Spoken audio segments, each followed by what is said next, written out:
We now have an actual challenge bank, Alex McCracken, who's the relationship director, I think, at Silicon Valley Bank, and they're actually on the pitch and they're competing. Thanks, Eddie. Hello, everyone.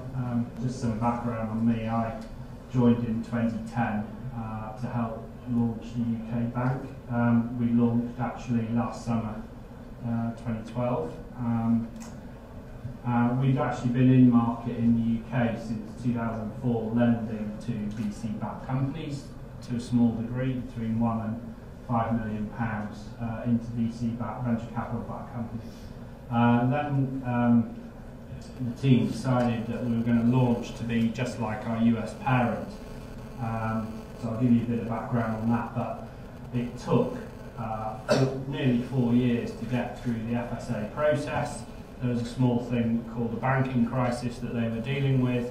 They asked us to submit 5,000 pages to justify all our processes, and we said, well, hang on, we've been a bank for 30 years in the US, and we've got about $34 billion in assets, and we've got some fairly large companies, and you want to encourage some competition here in the UK, we're ready to do that, and we've got a checkbook and we want to get going. And they said, but you've got to write 5,000 pages on your processes and prove that you have all these controls and payment systems and team and all the things that Fiona mentioned. So I won't go over that again, but we launched last summer, as I said.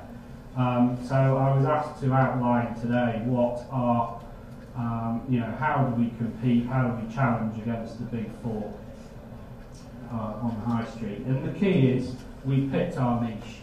We have served our niche of technology banks for the last 30 years in the US, and that's what we're going to do here and in Europe. So just some history, founded 30 years ago by entrepreneurs who built a small business, sold it, and found that no bank had been interested in dealing with them. Sound a familiar story? So they set up a bank, and they raised some angel money, and then got some venture capital backing, and then they floated it on NASDAQ, and now we bank some of the biggest names in tech. In the UK, we work with people like Mind Candy and the Moshi Monsters gang, enterprise solutions like Mimecast, The Foundry, which is a software company owned by Carlyle, which is a private equity house, semiconductor chip companies like Icera, fintech companies like Wonga, etc., etc. So all in all, over 30 years, we've banked 30,000 companies. Our focus initially was on VC-backed, and we wanted to dominate that niche. So understanding the cycle of a venture capital-backed company, it's loss-making for ages, it needs somebody to fund it, but those that go big, go really big. And then we decided we were going to bank and fund venture capital and private equity funds themselves, and so we put money into those funds, they deploy capital into companies, we then bank those companies, we then lend to those companies, and we then put money back in at the top. So we're in a washing machine cycle.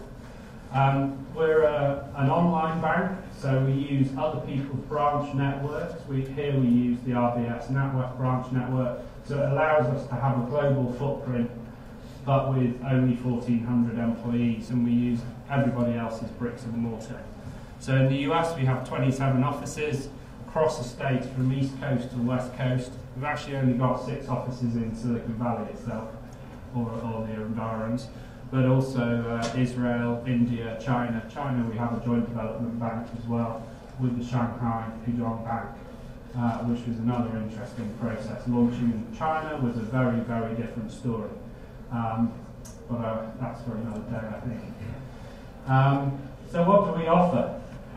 It's pretty standard banking for companies only. Online banking, as I said, FX, treasury and cash management services, and trade finance.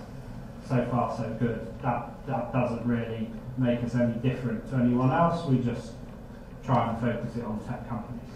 And I think what makes us different is our funding model and our service model. So on funding, all we do is lending, debt facilities, venture loans, working capital, overdraft, that sort of thing. But the difference is we do 60 to 70% of our loan book is into loss-making companies, which not many high street banks want to do. So in the early stages we do venture loans. Venture loans are typically a term loan structured over 3 years. We'll put it in at a fixed interest rate so everyone knows what repayments are going to be. And it's usually used where a venture capital fund puts some money into a tech company and they've said that money's going to last you 12 months, whatever it is, and then there's going to be another funding round. And then we come in with 25 to 30% of that round amount-ish, so between £1 and some million pounds, and then extend that runway for the company. It either gets them to profitability or allows them to raise that next round a bit later, achieve more, raise the next round at a higher valuation, reduces dilution to management, everyone's a winner, that's the theory. There are warrants attached, warrants being share options, so we get a share of the upside if that company is sold, likely sold rather than floated. And that's our early stage lending offering. But for growth companies where there's some revenues, there's some traction, they might still be loss-making, close to profitability. We do everything, invoice financing, receivables finance, looking at their contracts, so what's coming through, and we love software companies and software as a service companies, nice recurring elements, and we can lend against that recurring revenue stream. Again, very different to a high street bank. A lot of them go, what software as a service again? Oh, and what's a venture capitalist? And hang on, this guy owns 40% of your company and they're called Index or Axel, and we don't quite know who they are, and all sorts of problems. So that's our heartland. But we also do corporate banking, which is bigger companies, 50 million plus turnover companies. And again, we do acquisition finance, leverage buyouts, normal cash flow lending.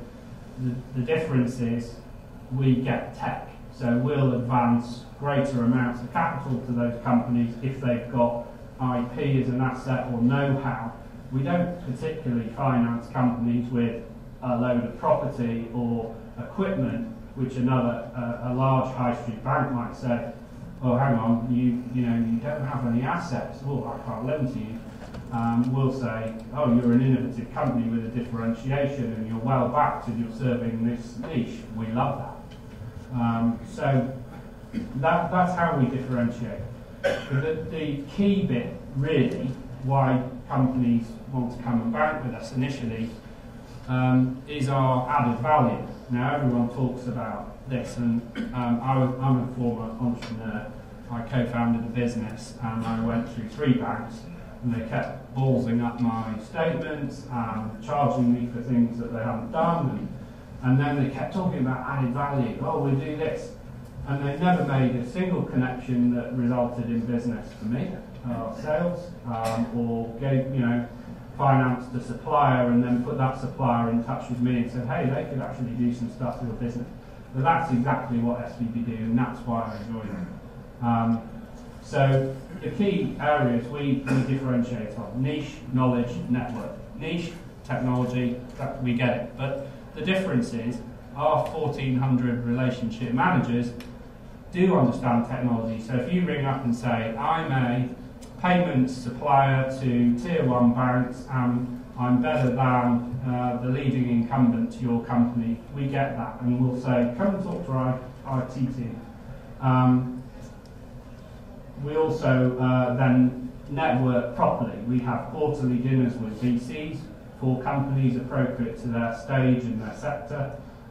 We bring in speakers from LinkedIn and Google and Twitter as a client and actually say, this is how I build an internationally, globally scalable business worth billions.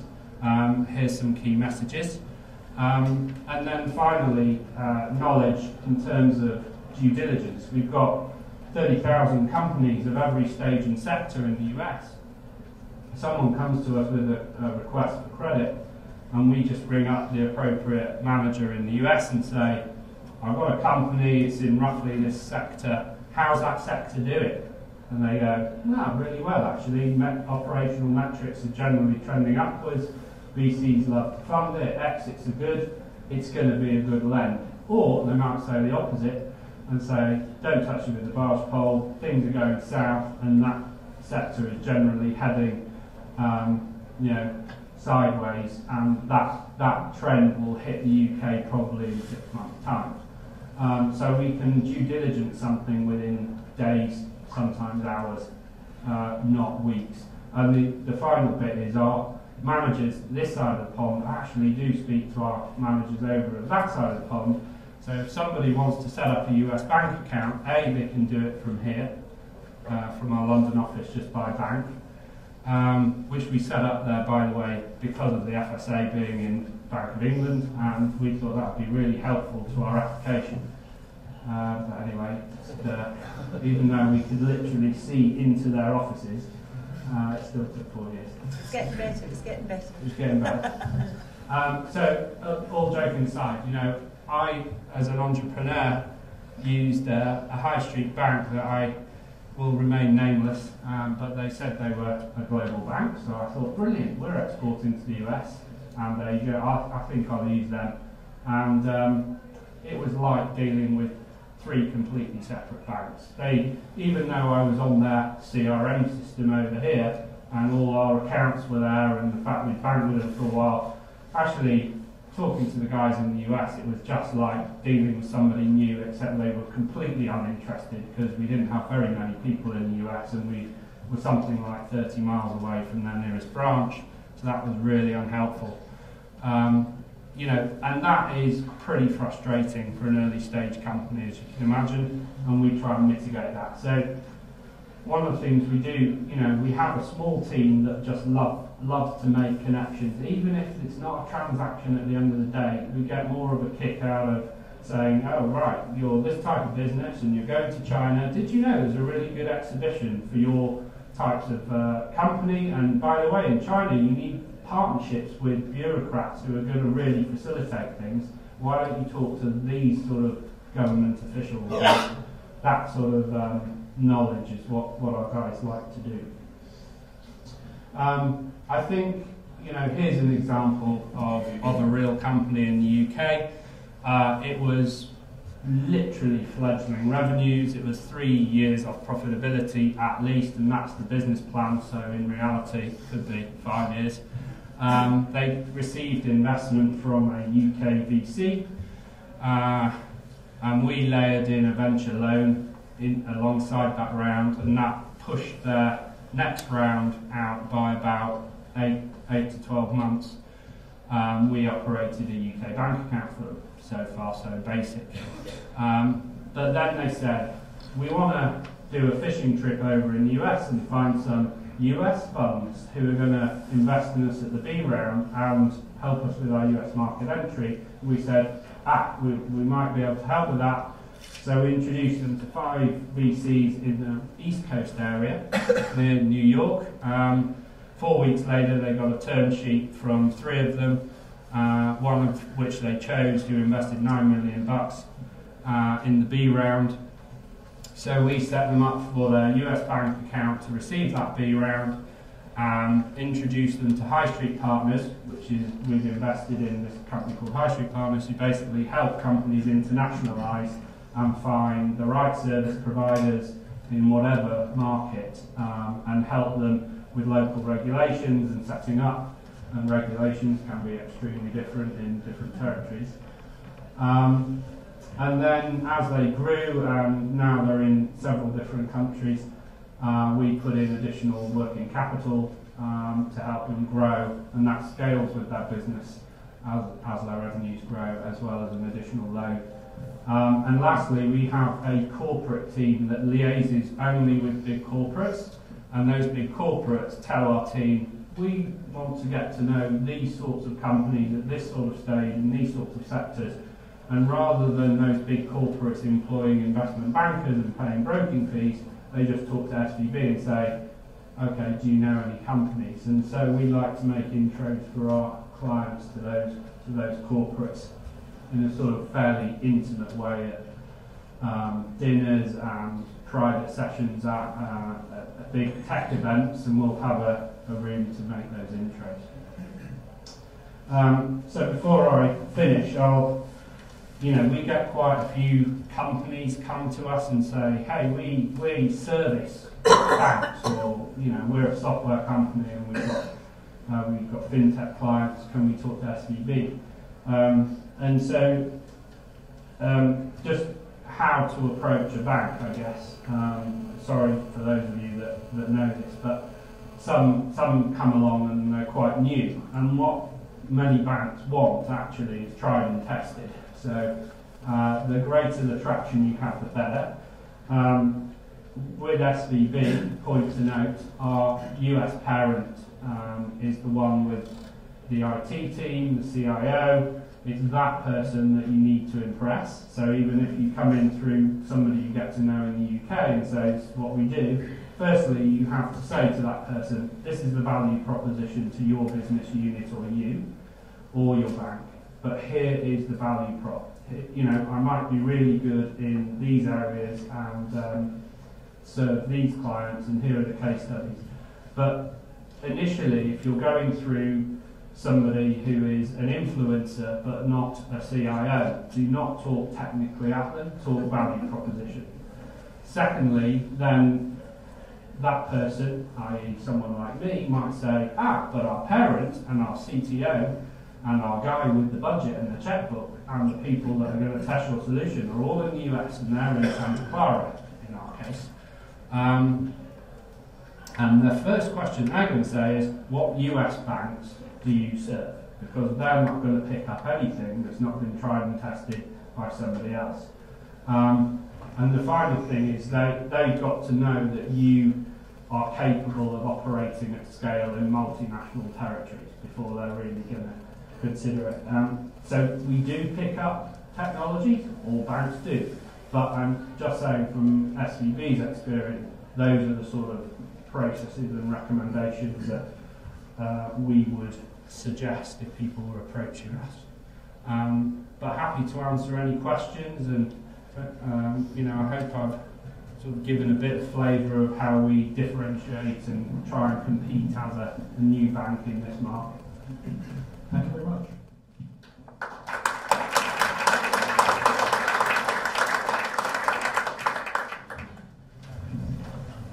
Thank you. Can you comment on how your business is allocated across the early growth and corporate in terms of your loan volumes? Sure, I can't be too specific, but as you can imagine, at the early stage we've got an awful lot of banking clients and a large number of small loans in the $1, $2, $3 million mark. That is the base of the pyramid. And at the corporate level, we've got hundreds of clients, not thousands, and we are doing, up to $100 million syndicated loans. So the rough amounts for the loan book are roughly equal between early, mid, and late. It's just the numbers are different in terms of volume and value. Hi, I just wondered how much do you do in Europe? Is that a growing market or is it an established market for you? It's definitely growing, and we are exploring a couple of territories now. Similar licensing processes will apply, so we can't go and solicit business direct there until we're licensed. So what we have to do is work with the VCs and private equity funds that we know, and if they have a portfolio company that's in those territories, then we can work with them. But we can generally only work with those that are a bit later stage, got proven revenues, and are probably internationalising rather than just staying in the local market. But we have a few later stage, some of our larger transactions are in Germany, Scandinavia and Benelux actually.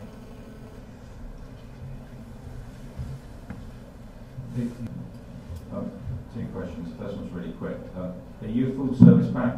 Are you actually anyone's bank, or would you have to be with another bank and then get your lending from Silicon Valley Bank? Or do you have a current account? No, we have operational current accounts and deposit accounts for commercial companies only. So it wouldn't be for private individuals, but for a company, we can actually open up an account for a startup. Yeah. The second question I've got, which is a much more complicated one, I don't really understand how a bank like yours could make money. Surely there are loads and loads of companies in the sector stop trading, run out of funding, disappear, go bust, right? So your bad debt ratio must be really high, but yet the big wins, because you're on fixed interest rates, you don't catch the big wins like the VCs do. So haven't you kind of got almost like the opposite of the model that you need to make money in the sector? And if you have, I mean, I'm sorry, I'm probably not very present with that. So how do you get around that? Because I'm sure you thought that before. So how does it work? Actually, we've had 3 record years in the last 3 years. Record good. Record good. I think our model is almost exactly the opposite to high street banks. We make money in 3 different areas: the early, mid, and late stage.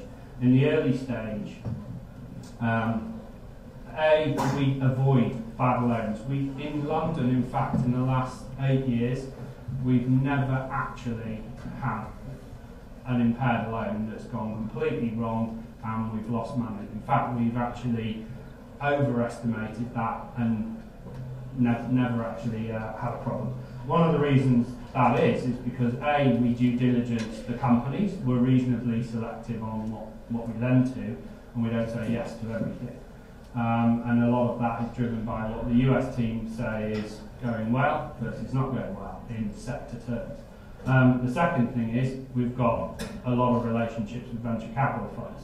If it's a pre-profit company, we've got to see VCs in there, and a lot of it is looking at the VCs and going, well, things are going a little sideways in this company, what are you going to do about it? So we hold the IP as an asset with senior lenders, so they generally are quite helpful to those companies. But in terms of the upside, we get warrants, share options. So when they exit, so we've got share options in LinkedIn, did well, Twitter, doing well. Facebook, we're actually investors in the funds that invested in Facebook. So that's how we manage it. So I've heard this warrant thing. Is that like similar to a convertible note, or is that something completely different? So a convertible note is, I offer to lend you money, but I could convert that to equity if I so choose. We don't convert. We lend, get paid back on the loan, guaranteed return. And then the warrant is we have the right to take up the shares, generally priced at around 10-11% of the loan amount. So I advance you £1 million as a company, I would ask for £110,000 worth of share options in your company. You exit via trade sale or IPO in a few years, I convert my shares at that time and I get paid out. Cool, thanks.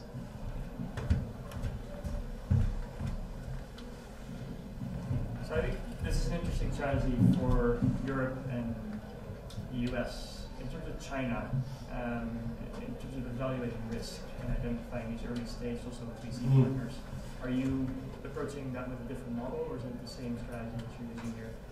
It's pretty similar, as in we'll only lend into VC-backed companies there, and there's a lot of funds active in China that have come from the US to do business there. But to be honest, we're in a JV with the Shanghai Pudong Bank, so they know the way to lend, we know about tech, so we're applying that knowledge to them and vice versa. But do you work only with VCs that are as the external foreign VCs, or do you work with Chinese VCs as well?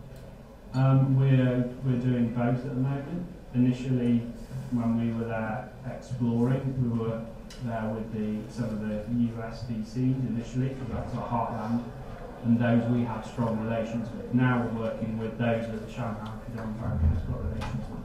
Very, very relationship driven, as you can imagine. Alex McCracken, Silicon Valley Bank. Thank you very much.